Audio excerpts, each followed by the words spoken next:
પોરબંદરની અંદર વરસાદ સ્ટાર્ટ. આજે છે ગુરુવાર, 12:30 વાગી ગયા છે અને ધીમી ગતિએ વરસાદની એન્ટ્રી શરૂ થઈ ગઈ છે પોરબંદરની અંદર. અત્યારે હવે આવો 2-5 કલાક એક ધારો વરસે ને તો કંઈક ઠંડક થાય. ક્યારનો બફારો ચાલુ હતો. ગાયું ગોઠવાઈ ગઈ, કૂતરા ગોઠવાઈ ગયા. હવે એને સમસ્યા થાય બિચારાઓને, જો રહેવા માટે કોઈ સ્થળ નથી.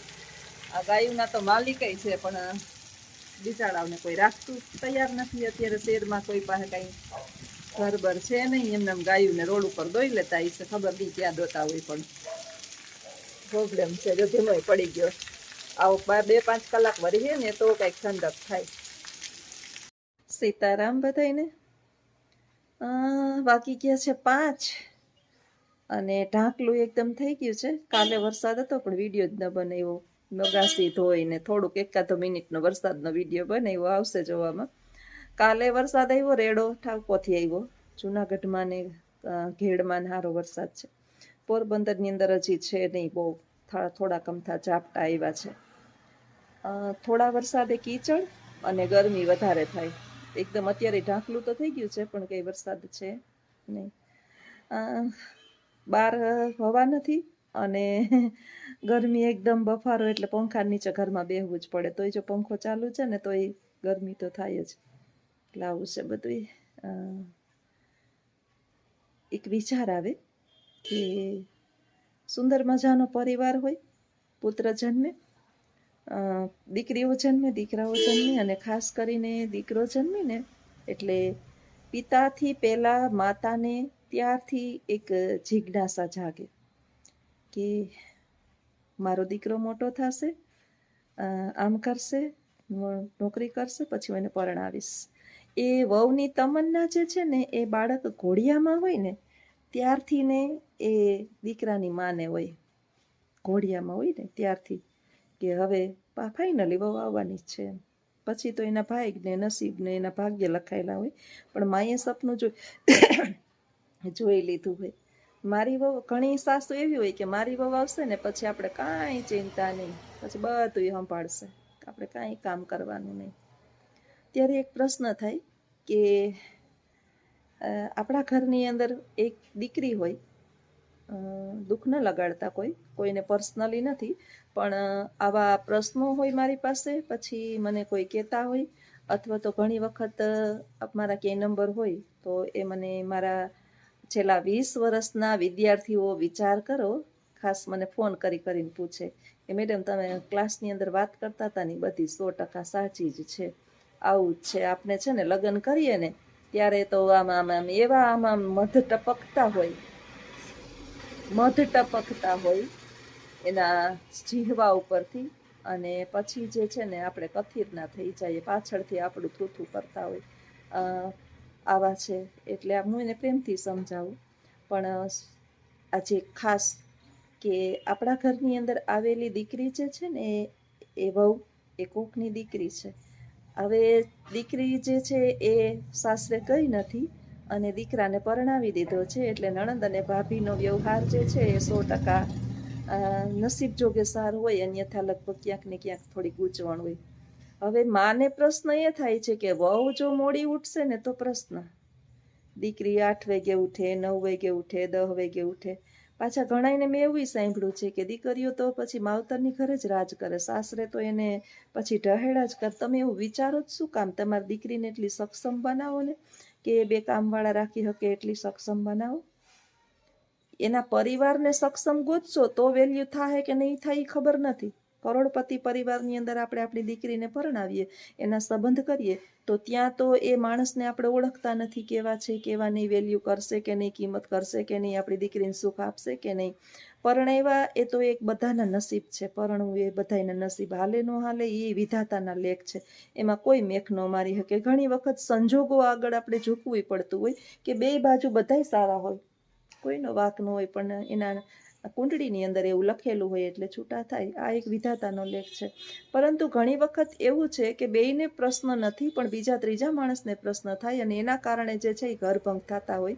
તો આ આપણે ભૂલો જે છે એ ઘણી વાર કરી બેસતા હોઈએ. ખાસ કરીને મેં તો પુરુષોની વચ્ચે બોલતા જોયા છે કે તમારે આમ ના કરવું જોઈએ ને આમ ના કરવું જોઈએ. બીજાની દીકરી એ આપણી દીકરી છે. અમારે ઘણા વર્ષથી મારી મોટી વહુ આવી, આ લગભગ 9 વર્ષ થઈ ગયા. એ તો ઠીક વાત છે. 1 વર્ષ તો અહીંયા ભેગી મારા રહી, ત્યારે તો આશીષ એ અપડાઉન શનિ રવિ કરતો. જે શનિ રવિ આશીષ અપડાઉન કરતો ને મારો, ત્યારે હિરલ અહીં એકલી રહે. હું નોકરી કરું, સાંભળજો, હું નોકરી કરું, બાની પરિસ્થિતિ આવી, પછી એટલે આમ હાલી ચાલી શકતા ને, પણ એ આશીષ શનિ રવિ આવે એટલે અજાયણી સીધી આવી. હવે એને તો નોકરી એવી હતી એટલે શનિ રવિ શિક્ષકની હજી ગવર્મેન્ટ જોબ નહોતી મળી એટલે ત્યાં જવું પડે. હવે વરસ એને ખબર હતી કે હમણાં એને સરકારી ભરતી આવવાની છે, એટલે હિરલને ખોટા ત્યાં સામાનને લઈ જવું 50-60 કિલોમીટર અપડાઉન કરતો શનિ રવિ. એટલે હું 2-3 દિવસ થઈ ને એટલે હિરલને કહું, ચા તાર મમ્મીને ઘરે 2-3 દિવસ રોકાઈ આવ. હવે આ નવું માણસ આપણા ઘરની અંદર આવ્યું હોય ને, એ એના પતિ હોય ત્યાં સુધી તો વાંધો નહીં, એમાં એને એકલું રહેવું પડતું હોય ને ત્યારે એને બહુ તકલીફ થાય. એટલે સમાજના વાતું કરે કે એની વહુને ટકવા નહીં દેતી હોય, એની વહુને સીધે સીધી, હું ભાઈ ટકવા મને શું નડે, કામ કરી દેતી મારું બધું, હું આવું તો રાંધીને તૈયાર રાખે, બધુંય કરે. પણ આનો અર્થ એવો નથી. આપણે થોડુંક સમજવું જોઈએ કે આપણી સાથે સેટ થવું ને એ થોડુંક એનું ઘરનું માણસ છે, એને તકલીફ છે, એને હું સમસ્યા છે, એના ધણીને એ ફટ દઈને કહી શકશે. મને કેવું હોય ને તો થોડુંક ઓજપાય, કારણ કે હું એની માં નથી, સાસુ છે. કોઈ સાસુ એમ કહે કે હું એની માં બની ગઈ સાક્ષાત, પણ જેટલો માં અરે દીકરી જે છે એ ખુલાસો કરી શકે ને, સાસુ અરે કોઈ દી કરી જ ન શકે. આ 100% છે. કોઈ એમ કહેતા હોય કે ના ના કરી શકે. પછી બહુ ઝાઝા વર્ષ થઈ જાય અમારા બા જેવા, અને અભોરાઈમાં બાળક આવ્યું હોય, અભોરાઈમાં એટલે મારી જેમ 15 વર્ષે, તો પછી એને એક્સેપ્ટ કરી લીધું હોય. હું અત્યારે છોકરીઓ જો 20-25 વર્ષે પરણે છે, એટલે એ મેચ્યોર થઈને આવી હોય, અને મેચ્યોર માણસ જલ્દીથી સેટ ઓછું થાય. 15-16 વર્ષના હોય ને જલ્દીથી સેટ થઈ જાય.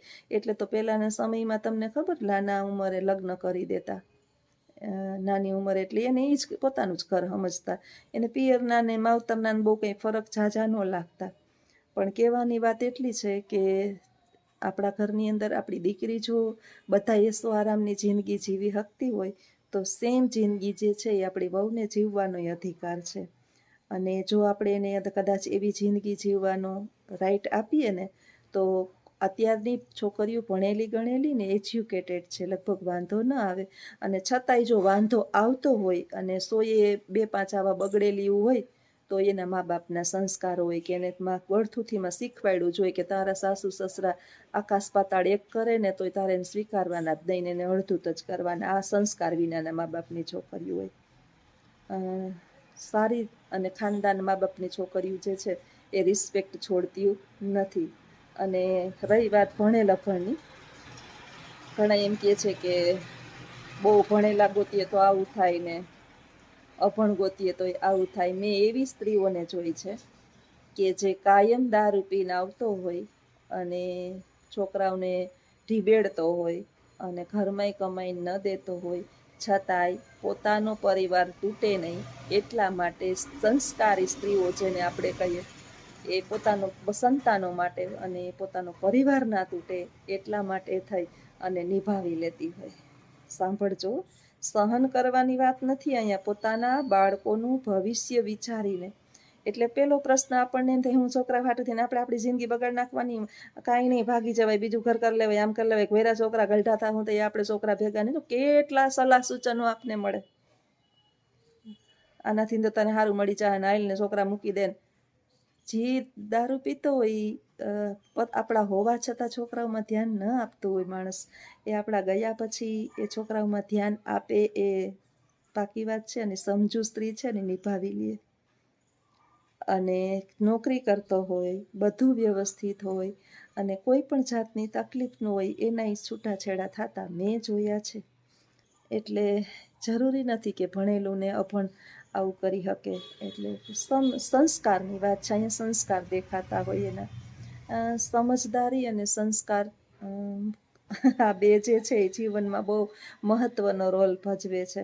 અને આપણે અત્યારે જો મારી ઉંમરના ને બધા આપણા જેટલા ઉંમરના છે ને, એણે ઘૂંટડા ઉતારવાનું સહન સ્વીકાર્યું છે અને એમાં આપણે કોઈ નુકસાન નથી ગયું. જોજો તમે, આપણે રેડિયાના જમાનાના છીએ, અત્યારે સરસ મજાના સ્માર્ટફોન એઆઈનો જમાનો આવ્યો તો થોડો થોડો એનો ઉપયોગ કરતા શીખીએ, ઘણું શીખીએ આપણે.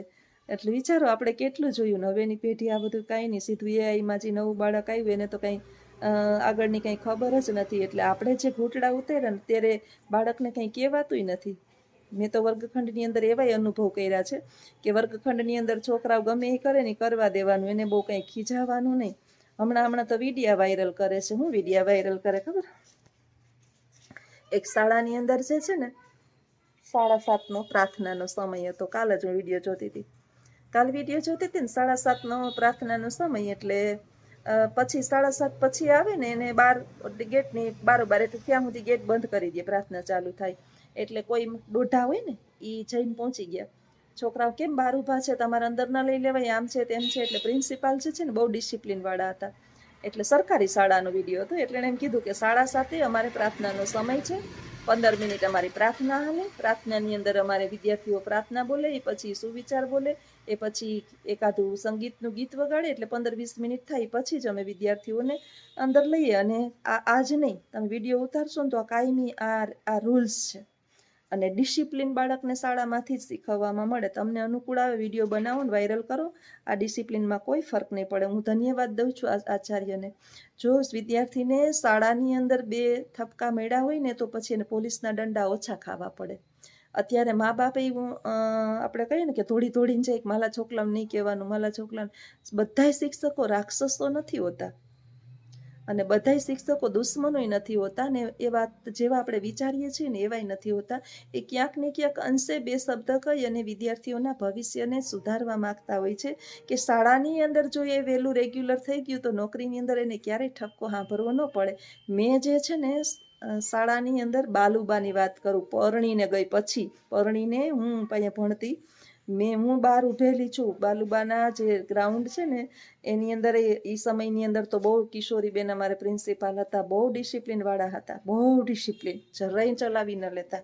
બાલુબા વિજ્ઞાન ભવનમાં જે પોરબંદરમાં ભણ્યા હોય, કિશોરીબેન હતા પ્રિન્સિપાલ, બહુ ડિસિપ્લિન, જરાય ન ચલાવી લે.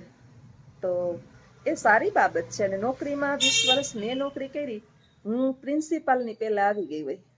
મેં નોકરી કરી, પ્રિન્સિપાલને આવે ને એની પહેલાં હું આવી ગઈ હોય શાળામાં. આ એક દિવસે મને વહેલું રેગ્યુલર આવવામાં મને કોઈ દિવસ તકલીફ પડી નથી. એટલે આવું છે ભાઈ.